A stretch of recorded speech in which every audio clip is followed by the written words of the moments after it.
In the UK, Mr. Farage is openly promoting the abolition of the Human Rights Act of 1998 to be replaced with a British Bill of Rights that limits the right of free speech to British citizens and legally sanctioned residents.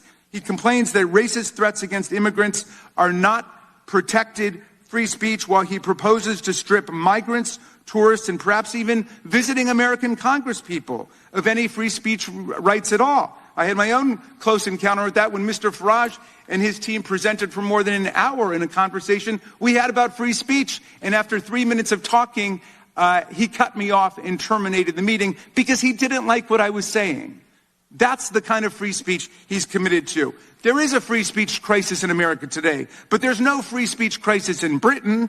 UK Prime Minister Keir Starmer has not shut down GB News, where Mr. Farage has his own show, just because Mr. Farage has used his airtime to call for banning peaceful protests that he disagrees with. No one has stopped him from going on Russian TV 17 times and saying also and repeating that the one world political leader he most admired was Vladimir Putin, even though Vladimir Putin is a war criminal and a dictator who has regularly interfered in other countries' democratic elections.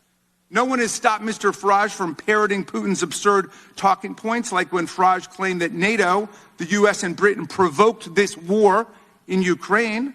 For a man who fashions himself as some kind of a free speech martyr, Mr. Farage seems most at home with the autocrats and dictators of the world who are crushing freedom on earth.